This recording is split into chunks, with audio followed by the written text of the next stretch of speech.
Saudara, Pangkalan Pengawasan Sumber Daya Kelautan dan Perikanan PSDKP Lampulo Banda Aceh menjadikan 2 nahkoda masing-masing kapal sebagai tersangka. Kedua tersangka itu berinisial M dan H, warga Aceh Timur. Sedangkan 13 ABK lainnya dijadikan sebagai saksi. Saat ini mereka ditahan di rumah aman PSDKP Lampulo untuk pemeriksaan lanjutan. Setelah adanya serah terima barang bukti dan ABK dari kedua kapal ikan trawl, PSDKP Lampulo Banda Aceh menetapkan 2 tersangka, yaitu nahkoda dari masing-masing kapal berinisial M dan H. Keduanya merupakan warga Aceh Timur, sedangkan 13 ABK lainnya dijadikan sebagai saksi.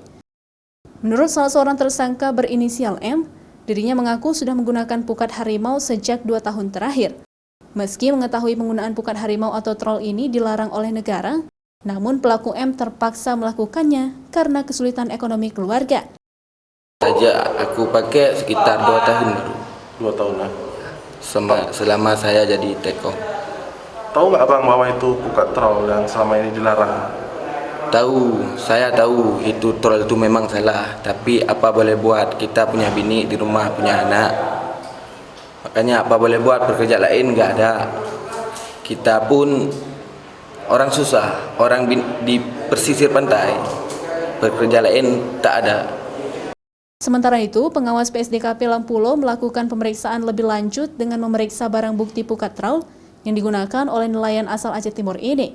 Kedua kapal ini juga tidak memiliki surat izin berlayar dari otoritas setempat. Menurut keterangan dari Wakil Sekjen Panglima Laut Aceh, Cut Miftahuddin, banyak nelayan Aceh Timur yang melapor masih ada oknum nelayan di sana yang menggunakan pukat trawl. Sedikitnya, sekitar 20% dari jumlah nelayan di Aceh kerap menggunakan pukat harimau. Adapun kedua tersangka ini terancam mendekam di penjara dengan masa hukuman di atas 5 tahun penjara karena melanggar Undang-Undang Nomor 11 Tahun 2020 tentang Cipta Kerja dan Undang-Undang Nomor 45 Tahun 2009 tentang Perikanan. Nova Misdayanti, Kompas TV, Banda Aceh.